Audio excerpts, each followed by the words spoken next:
Well, so this is a talk called It Ain't Necessarily So. And that picture there is John Bubbles, who was the first person to sing the song that I've taken the title of my talk from on Broadway, which is a musical called Porgy and Bess.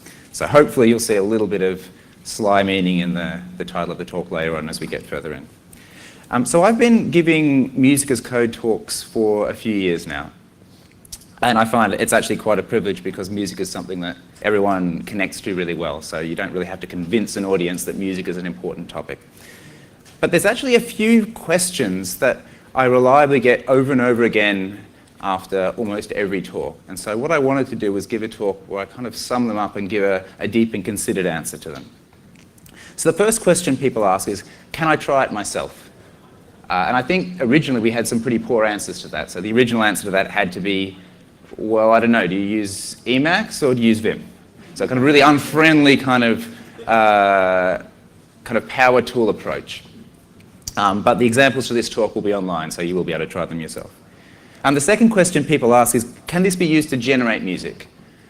And the answer to that is still a yes, but it's a little bit more of a qualified yes, because I think what the person asking is, can I somehow replace the human component in composition and creativity? And while I think that creating music algorithmically without direct intention of what you're composing is a really interesting and valuable technique, it's not in any way a substitute for the normal processes we do. So it's kind of, yeah, you can do that. It's interesting, it's cute, maybe it'll be cool, but it depends. And the final question I get, and this probably depends on which conference I'm giving the talk at, not so much on the Lisp conferences, is can you use types to enforce these rules? Which is actually the question I find most fascinating because of the instinct that gives rise to that. I guess it's almost like it's a very kind of firm and totalizing instinct that when you learn rules about something, you want to learn how to lock them down. So I have again, the answer to that is yes, but it's an even more qualified yes than to the other two questions, and I'll get to that towards the end of the talk. So the way into this topic for me is a book called Sweet Anticipation by David Huron.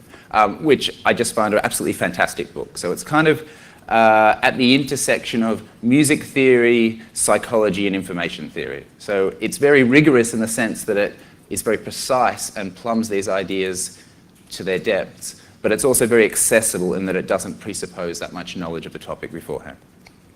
So he uses a lot of techniques of, you might almost associate these techniques with behavioral economics. So there's one particular experiment he describes of having a group of Balinese and American musicians who are kind of like playing games to bet on the outcome of what they think the next note of a melody would be to work out which people are able to recognize what the next note would be better. I mean, as it happens, that particular experiment, interestingly enough, the American musicians were pretty much equivalent to random chance. Because for Balinese gamelan, they didn't understand the regularities in the music at all, whereas the Balinese musicians were, I think, like 50-50, right?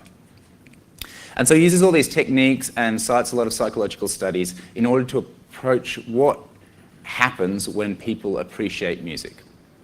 And I think his answers are actually really interesting and especially relevant to programmers, not directly for our interest in music, but also they have something a bit to say about that totalizing instinct of, here are some rules, how do I enforce them, that I mentioned earlier. So these are three claims that I extract from Huron's book. The first one is that music is appreciated through statistical learning. So the process of learning music, the process of learning a particular genre, the process of becoming familiar with a particular piece, according to him, is a process of statistical learning about what kind of note or musical event is likely to happen next. So you're building a probabilistic model in your head about what music is likely to happen. And the psychological aspect of that is that he says that prediction delights your thinking fast brain. So when the downbeat comes when you think it's going to come, or when like the bass is dropped and you're like, that is the most inevitable thing ever, how wonderful. That sense of prediction is a deep-seated joy. Now, he's not saying you should do that as a musician, but he is saying that if a musician sets up some kind of prediction for a beat or a note or a resolution that is predicted by the kind of subconscious processes of the listener, that will be delightful and satisfying. And he justifies that in evolutionary psychology terms, which I'm not really qualified to judge about prediction being good, because then, you know, I guess you notice the line before it gets you or something. I don't really know that, and I don't think it's that important, but he does experimentally show that there's quite a lot of justification for that view.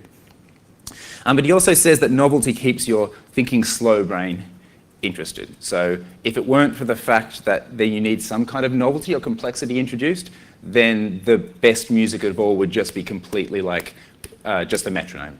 So there's a tension between you wanting to keep your higher level processes interested and your subconscious processes that kind of want to know what's happening and predict it. So in the background of Huron's talk about this is the tension between descriptivism and prescriptivism. So especially in music theory, the idea that the rules are things that you should be obeying is kind of staying around longer than you might have thought from other genres or other academic disciplines. So descriptive would be saying, jumping by a major seventh, which is almost doubling the frequency, but not quite, is rare. Okay, it doesn't happen very often. Maybe it's hard to sing, maybe it's hard to hear, maybe the fingering on the violin's hard to do, I don't know, for whatever reason. But the prescriptive approach would be to say, you're not supposed to do that. Jumping by a major seventh is wrong. You're breaking the rules of composition to do that. And so Huron, by having this statistical view about just things being likely or not likely, comes down on the side of descriptivist. So he's coming down on the side of saying, well, it's just conventional or unconventional. But I guess the interesting thing about Huron's approach is that he's still able to observe that maybe a major seventh is unusual. It's not that he's just got a free-for-all, but that he's observing it as unconventional rather than wrong. So what I'm going to do the demos here is to use solfege. So you might know from The Sound of Music the concept of saying like do, re, mi. So this is a ClojureScript app that is just going to interpret some music and play it with the web audio API. So just to show you, like this is genuinely like interpreting code as we're going along. And so the interesting thing about this is that there's an infinite number of frequencies I could play notes at. But the really nice thing about using solfege is that it teaches me to identify ones that are relevant to my context. So you can almost see solfege as a data type that allows me to sing notes or play notes that are relevant to my given key. So that's just a bit of background. All right. So knowing that, let's get into some of the statistical learning that Huron talks about in his book. So what we see here is a graph of notes that happen on the vertical axis against the next note on the vertical axis. So the red, the heat map, you don't necessarily need to see the precise number, but the really red bits are where there's a high amount of inevitability. So you can see maybe that La on the horizontal axis is followed by So 54.37% of the time. But the interesting thing is that even though it's quite a common occurrence of first order probability, it ain't necessarily so. Right? So the two regularities that I want you to observe in this, though, which is taken from German folk music, so this statistical model will not be the same for Balinese gamelan as it is for German folk music, is that there's broadly speaking a stripe from top left to bottom right of heat. So that's kind of the principle of locality, that pitches tend to cluster together. So when you have a pitch like so, it's actually going to still be so the next note 28.12% of the time according to this model. And pitches generally cluster together. So these big jumps aren't very common. They can happen, but they're not very common. The other thing I want to show you is that the symbols that have a hash at the end, or sharp, those are what you might call accidentals. So they're not the notes that you would normally play in a major scale. And so actually all the notes that have hash at the end, fa sharp or la sharp, they're actually a lot paler than the other notes. So they're all unconventional notes. It is not very common to get to the note between do and re from anywhere, with maybe the exception if you're already on do sharp and you can stay there 11.76% of the time. So this is data that appears in the book that I've transformed a little bit to make this point. You get the same kind of thing happening in the timing or metric space. So this is about when things happen over a 4-beat bar. And the difference is that there's still a red bar from top left to bottom right, but it's much sharper. There's almost inevitability a lot of the time. So in this particular genre of music, you could say that there's a lot of invention and possibility for freedom of expression in the pitch space, but very little in the metric space. So the beat, when things happen, is kind of locked down. So you, as a listener, you can count on when things are happening, but you can't necessarily count on what things are. And this is very specialized to this genre of music. So this is a German folk music, so this is a very European tradition where there's a lot of information and expression in harmony and not very much information and expression in the beat or the rhythm. Other musics, like say hip-hop, is the opposite, right? Hip-hop has a lot of information in when things happen and not such a complex harmony space. Cool. So some implications for this view of music. You can only listen to a song for the first time once, right? So I guess that's a truism, but this process of building up statistical expectations applies to individual pieces as well. Once you've heard a song, once you've learned a song, you know that that's when the guitar solo is going to hit in Bohemian Rhapsody, right? That's not the same experience subjectively as the first time you heard that song, which I guess is both kind of interesting but also slightly sad. So you can never get back that first moment because without some kind of amnesia, because you've already been prepared to hear it. One thing that I've kind of asked people at parties a lot, and I guess finally decided on an answer, is whether or not Bach would have liked Smells Like Teen Spirit. Right? The idea that are there pieces of music that are really catchy in one period of time that would therefore be inevitably appealing to people at other periods of time. And I think in this particular case, the kind of statistical model that Bach would have of what music is, at least the first time you heard it, is just too far removed from the kind of conventions and things that Kurt Cobain and Nirvana were taking advantage of. So the idea of power chords, the idea of a rock and roll beat, which is would be really revolutionary to a Baroque composer. These kind of things say that even if Bach would eventually learn to get into, Seattle grunge, he wouldn't on first listening be prepared. So music, according to this idea, is not really necessarily a universal artwork, but at the very least depends on its listeners having prepared themselves to listen to that kind of music. Another implication is that appropriation of musical styles is really complicated because it kind of comes down to, appropriation of other people's data sets almost. So if a genre of music, say dancehall, becomes really popular in the Caribbean, and then some eagle-eared producers take that over and bring it to European clubs, put a four-on-the-floor beat behind it, and turn it into tropical house. They kind of sanitize it, make it easier for European audiences to listen to it.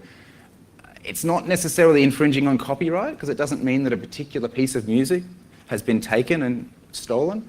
But there is some kind of interesting implication there, because when a European producer takes music from another tradition and uses it in a club track made with samples, they've certainly taken advantage of other people's work in a way that doesn't clearly allow attribution or credit. But let me show you some demos to prove that this statistical model is actually a reasonable way to think of Europe, a reasonable way to think of music, at least to your own ears. So the first thing I'm going to play is a piece of music that uses a strategy of arbitrarily choosing pitch and arbitrarily choosing duration. So there's no regularity whatsoever, it's just using literally a random number generator. And I've got a kind of a little subroutine that checks how much entropy there is in this model relative to the statistical model I just showed you. So get ready.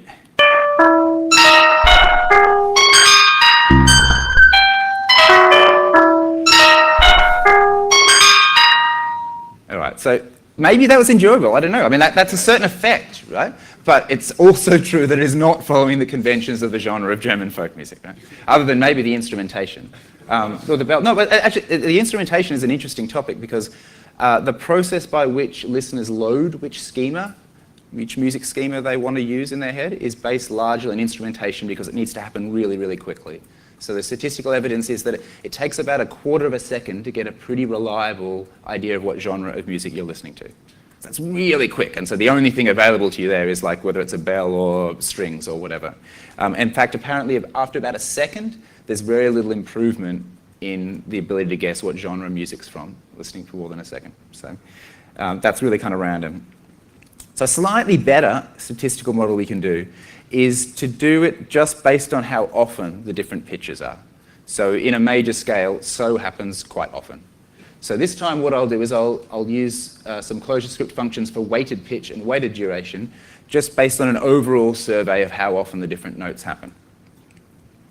And so this should be a little bit better than that completely random one that was just picking random frequencies and random timings.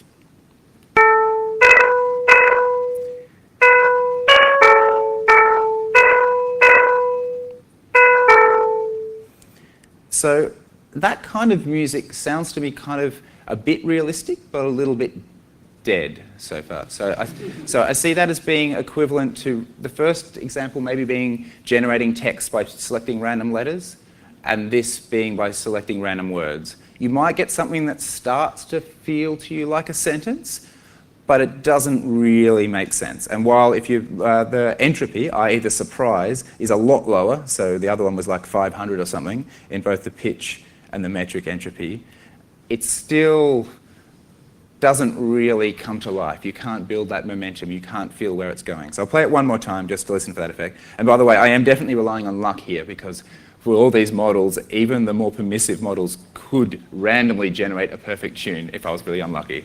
But I'm hoping at least the fact that I've got the entropy measurement there would allow us to see when that had happened. Oops. So that was the same one actually. So I'll just trigger the random choice a bit by editing. So this seems to have like quite a lot of metric entropy. So this one's probably going to be a bit weird rhythmically, I hope.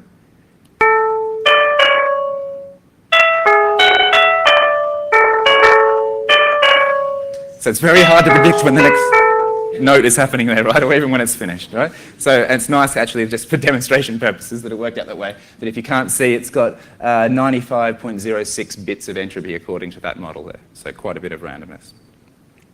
So the next one I'm going to do is closer to being just a 1 gram hidden Markov model. So it's just choosing the next pitch or metric position based on probabilities weighted by what the previous one is.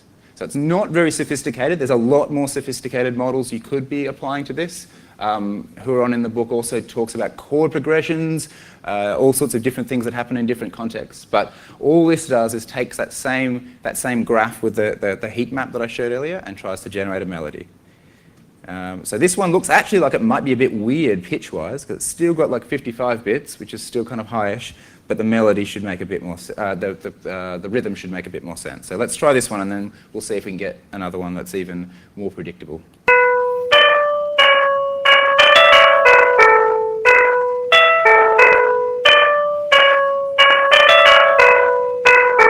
All right, that's a bit more like a reasonable one. So I'll just try like hitting that a bit and see if I can get something that has really low kind of entropy on both. Okay, so this apparently is really predictable metrically and a bit more predictable pitch-wise.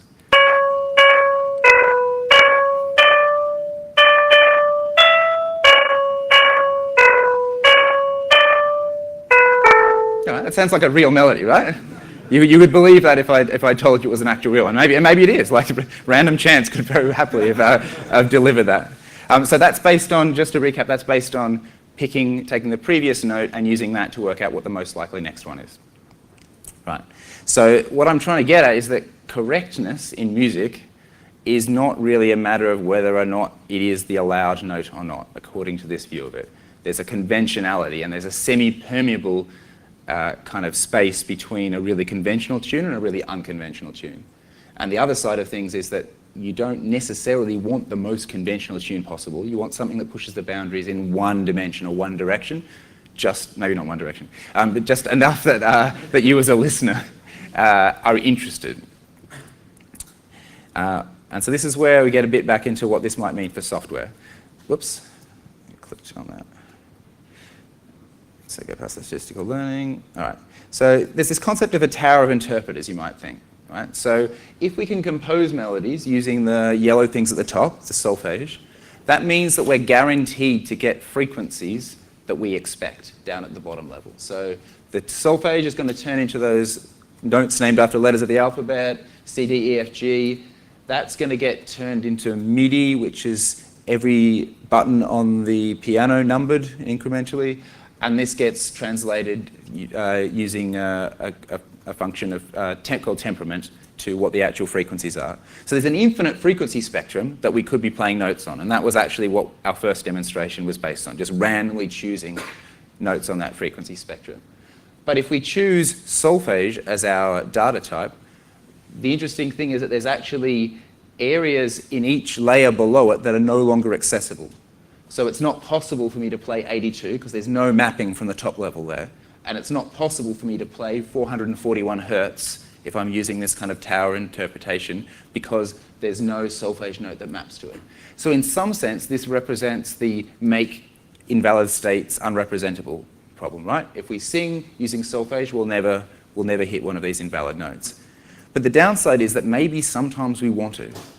So how, if I design a system that lets me program in solfege, how do I access those other notes? How do I think about the correctness of playing an accidental? So it almost sounds like what it is in computational terms, right? It's an accidental. It's kind of understood. It's part of the whole game, but it's not in the key that we're in. So how do we think about that? So there's a bunch of solutions to that are not just in the programming world, but are in the musical world. So different instruments have interfaces that help to control what pitches we play. So piano is, I guess, the most firm example. So on a piano, each button or key, right, has its own pitch. So if you want to play one of the pitches that maps to one of those buttons, that's great, because it's really easy. You just press the right button and it'll make the noise. And you can basically be a complete beginner on piano and you'll play a note on the piano and it'll sound kind of nice, right? But if you want to play vibrato, which wobbles between notes, or you want to play a blue note, if you're into kind of harmonica playing in blues or things like that, this interface doesn't let you. So it's both, by design, both really nice for guiding you towards the allowed notes, but a little bit restrictive in that it doesn't let you play the other notes in between. Violin is the opposite, right? So violin, if you're not aware, it doesn't have frets, so you can shorten a violin string by placing your finger anywhere on the neck of the violin. So there's anywhere on the frequency spectrum you can play that note. And that both gives you tremendous flexibility. You can play vibrato, you can play slides, you can play any note you want, but it is also really awful to hear someone learning violin. Because there is no guidance. It's kind of a free-for-all, anything goes. It's kind of, in a sense, untyped relative to the piano interface, right? So it gives you that flexibility, but also makes it really easy to play those invalid notes, whether or not you intended to play them. So there is something in between that I think is quite successful in this sense, which is a guitar. So a guitar has guides, but allows you to step outside those allowed frequencies with a little bit of effort. So you can see those like bands on the neck of a guitar. If you haven't played guitar, they basically give you guides to where you can shorten the string to. So if you shorten the string of a guitar to any one of those places there, that corresponds to an ordinary semitone that is like a piano would play. But you can also, if you're Jimi Hendrix or you're wanting to give greater expression to what you're playing in the guitar, you can also kind of grip the string and kind of pull it down, which increases the tension on the string and lets you bend notes.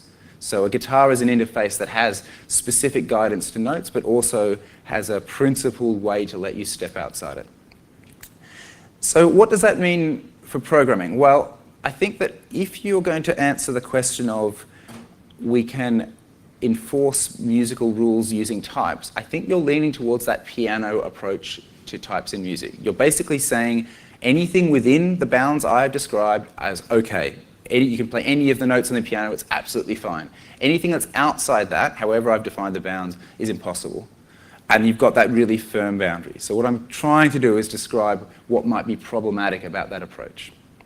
So Mezzo is a really, really awesome piece of software. So I'm going to kind of critique some of its implications, but just to be clear, I really think it's a wonderful piece of software. It's a Haskell library by Dima Samos. It takes the concepts developed in the Haskell School of Expression, which is kind of a wonderful Haskell book that involves modeling different notes with algebraic data types, and it applies dependent types to them. So Dima is able to enforce the rules of music composition at compile time. So those kind of things like invalid jumps or invalid harmonies, parallel fifths, if you know what those are things that the dependent types in Mezzo can let you enforce. So this is really cool. This is a really sophisticated answer to the idea of can you use types to check these rules. And Dima describes it as a very strict spell checker for music. But I think it might almost be better described as a very strict grammar checker for music, because it doesn't just check that the right words are there, it checks that they're in a reasonable order. So here's an example of Mezzo from its README. So you can see the top example here, composition. If you just see this bit here, this is kind of the key interesting bit. So C, D, E, F, Do, Re, Mi, Fa. that compiles because that is just a melody going up by one step at a time. The second one, I hope people can see at the back, that goes C, B, E, F, doesn't compile using the standard rule sets. So mezzo is actually able to say, you know what, that jump of a major seventh that we talked about at the start, that's not allowed. If you try to do that, your compiler will tell you. Now, of course, if you decide you don't want to be told that, you can switch the rules off. But the point I'm trying to make is that you have something all or nothing. There's no way to allow something within your musical universe that is remarkably unusual. You either have to say it's permitted or not permitted. So, one example of Diemer's work was to encode Chopin's Prelude into mezzo. So this was something that was effectively cherry-picked as a piece of music from all the Western canon that was best show off this piece of software. So it's not a random choice. And yet, even in this piece, the most cherry-picked possible, Diemer honestly writes, the piece could be transcribed in almost its entirety. However, I occasionally had to leave out a few notes as they would create forbidden intervals, which Mezzo pointed out. Right, so the question is, like, who's forbidding these intervals? Like, if Chopin's not allowed to do them, who is allowed to do them, right? Where do these regularities come from? They're very, I guess the history of Western music, a lot of it has been about observing regularities, assuming that they're natural laws that must be followed, and then telling people they're wrong for not following them. So I think there's, maybe I'm overstating the case there, but I think there's definitely a certain weirdness to the creation of those rules, especially if you take into account that the formation of those rules happened under very specific cultural circumstances, and people tend to apply the rules to other musical forms that operate with different structural regularities than Western music. But anyway, Diemer goes on to say that the fact that he can't encode his cherry-picked piece of music demonstrates that the library works, as well as the fact that it's perfectly common for composers to break the rules for artistic effect. So I think it shows that the piece of software is really awesome and can maybe help as a strict structure checker. But it also, I think, shows that there's something a bit off in its conception about whether or not this approach to using types, even dependent types to music, faithfully represents the domain. Now, I'm not making the claim that it is not possible to use types of some kind to describe musical structures, but I am making the claim that dividing the world into forbidden and allowed is not an accurate way to represent domains where the boundary is a lot more fluid. So I do actually think, and this is a much more basic than Mezzo, just a little bit of a demo that I've come up with myself, that uses Idris, a dependently typed programming language, to check these things in a way that's a bit more faithful to the domain of music. So in this particular little example, we have a data type that represents solfege. So a note is either do, re, mi, fa, sol, la, ti. We've got this big thing here which you don't necessarily need to understand, but basically says when we put two notes together, the entropy or the surprise of the resulting transition is just the addition of what was there before and the new one. So here, if you encode this, you can actually, rather than having one melody be allowed and one not compile, you can record them as being different levels of likelihood. So the first one, the conventional melody, which is the same one that Diemer encodes, goes do, re, mi, fa, sol. So that's the simple one that ascends. And according to the statistical model I'm using, the entropy function that I've defined elsewhere because it's really boring, that melody has 8 bits of uncertainty into it. So that just ascending one step at a time, that's not very unlikely. But the unconventional melody, the one that involves jumping the major seventh that we weren't allowed to do earlier, is just more unlikely. So it just requires more bits of entropy in the resulting type of this expression. So it's not forbidden, but it's very visible that that takes 12 bits of entropy. That's actually a lot more random, a lot more uncertain, a lot more surprising than the original melody. So I'm sure that there's disadvantages to this approach as well, but it's just a proof of concept that even if you want to use types, you have ways of deciding whether things are unusual or not just forbidden or not. So the conclusion of what I'm trying to get to is that you do need to be careful with a naive application of type theory to domains like music, or you might make innovative states unrepresentable. Right? You might, every new musical style, every new development exists as a point of departure from previous conventions.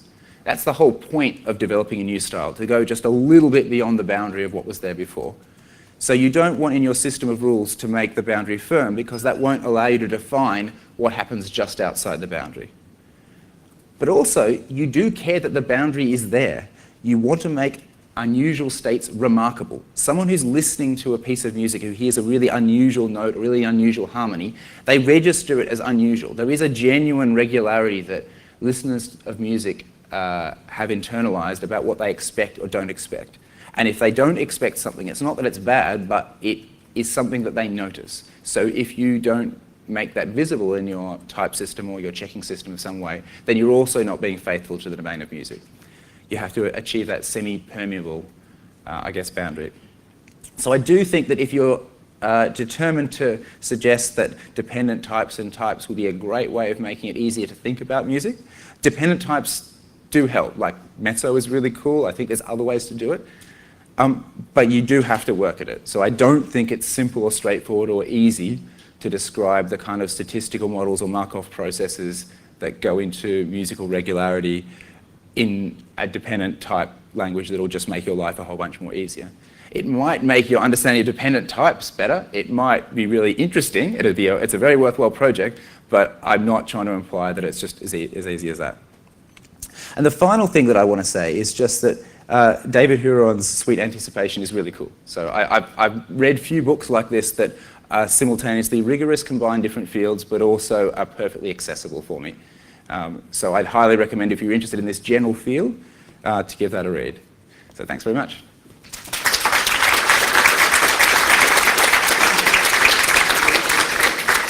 So I think I have definitely time for quite a few questions, so I'm very happy to take them.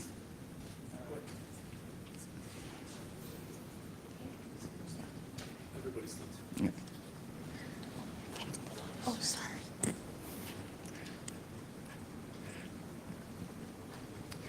Hi, thanks for a very interesting talk. I was wondering if you could say a bit about how prescriptivism might play a role both in learning music within, so setting aside the idea of trying to apply it elsewhere, but within one style, how it might play a role in learning the style well enough that people can understand your music, but also in how musicians within that style, in their own self-understanding, might use prescriptivism to both create music they judge to be good, but also to push the boundaries in a safer, less sort of random way.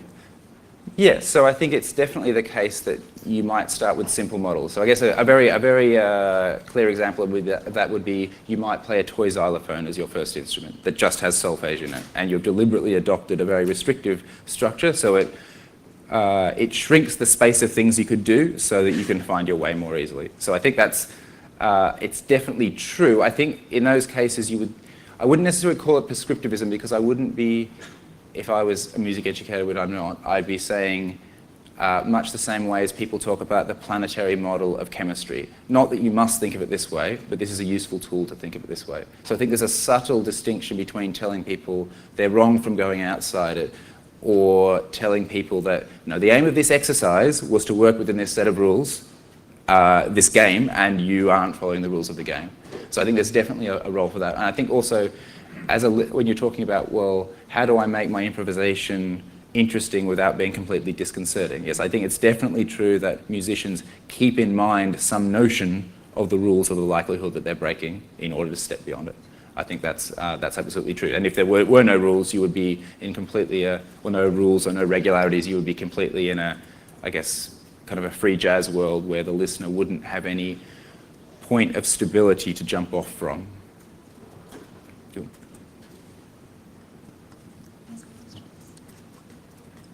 Would you mind going back to the Idris slide? I was hoping to get that past you quickly before you looked at it. Just to make sure I'm understanding right. Yeah. So those entropy numbers they're your surprise budget, I guess, for each for each of the uses of melody there. Yeah. Am I right in thinking that basically they are specifying an upper bound? So for example, in the first unconventional case, if you place the 8x12, this would still type check. So as I've done it here, the simple example, they're an exact bound. So they're not like it would be nice to use a slightly more complicated type to say you can use up to this budget, but in the example here, the bits has to be exactly what you've spent. Oh, I see. Okay. Right. So I hope that it would be possible to do more interesting examples like you described, upper bound or lower bound as well, Sure. but this doesn't set bounds, it's exact. Okay, so I guess I was actually thinking it was an upper bound, so I misread the address. Right. But I suppose the thing I was still thinking here is that, Yeah. you sort of described this as sort of softening the edges. I'm not completely convinced because, Yeah. I mean, actually the way you've written the code, Yeah. it's even more the case that, it either fits or True. it doesn't. Yeah. It's just that you said, I want exactly this amount of surprise. I want a very, very precisely predictable amount of surprise. I guess when I was saying softening, I meant, yes, exactly. I was thinking more from the point of view of the ergonomics of the person programming it. That, like they know exactly how far they've stepped out. They're forced to describe exactly how far they've gone. Was the idea? Yeah. I think it's cool. I guess it would also be kind of interesting if you could sort of, in a sense, write the fragment of melody and then have the sort of the surprisingness inferred for you and have that sort of bubble up. Yes, or and that would let you do things like set limits, and say, okay, you can refactor the melody as much as you want, so long as you don't make it too weird, or so long as you don't make it too boring. Would be nice, but I did this demo yesterday, so I haven't had time to elaborate on it that much. But just to describe why it says finite state music, it's effectively using a finite state machine model where every note is one of the states. So as you bounce around in a finite state machine between notes, we record how many bits of entropy there are. So.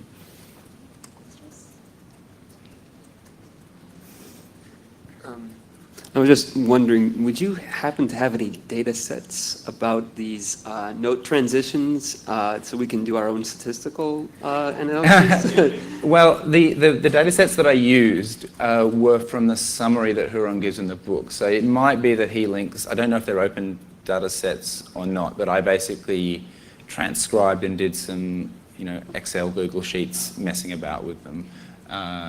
However, it would also be interesting if you did have a database of musical notes, you could presumably build up one, whatever you want. I think I wanted to try that. I thought could be quite cool is just to see what the effect might be, for example, of trying to change the metric probabilities so that you're much more likely to get a hit on the 2 or the 4, like in rock and roll music, and then see if you just tweak the model, whether you can hear the style evolving in the generated melodies.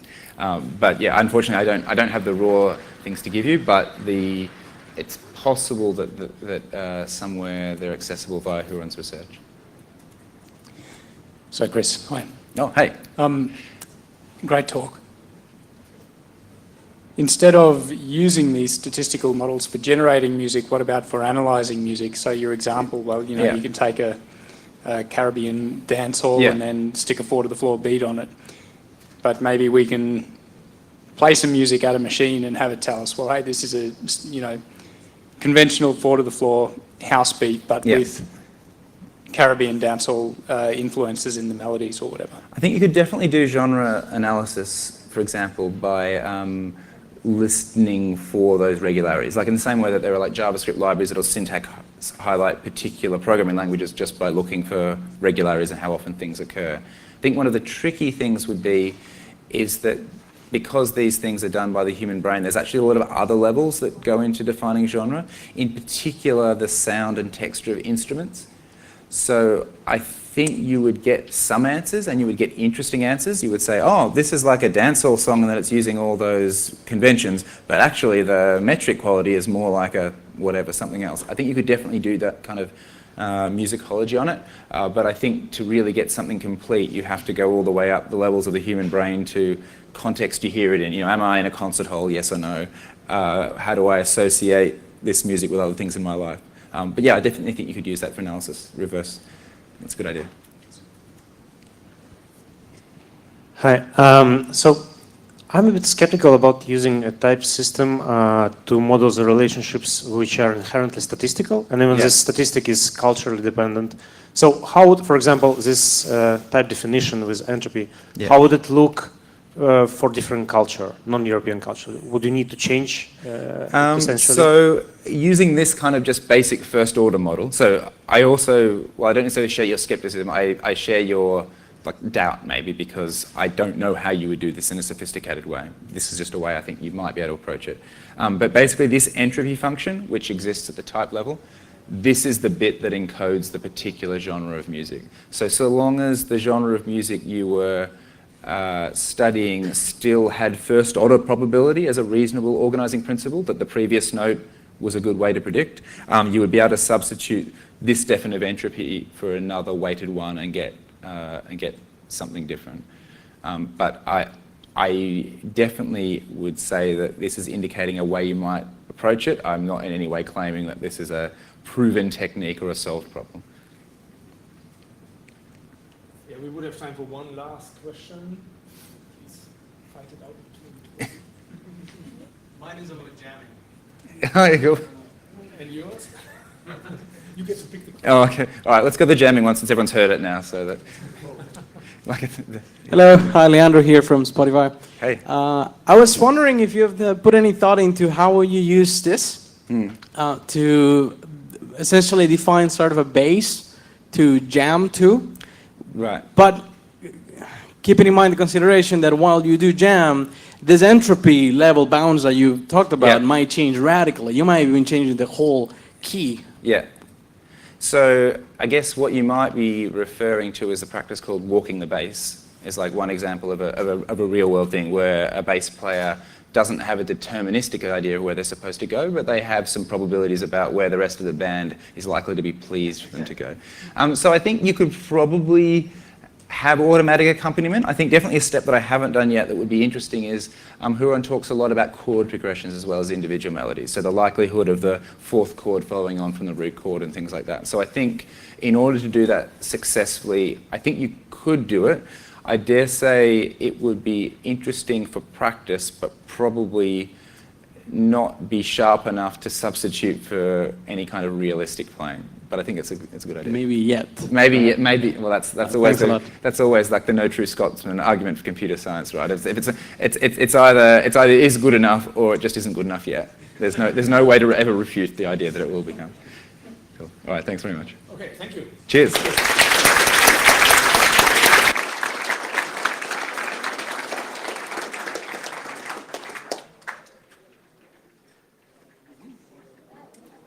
May I ask the speakers from the previous session to come and sign agreement for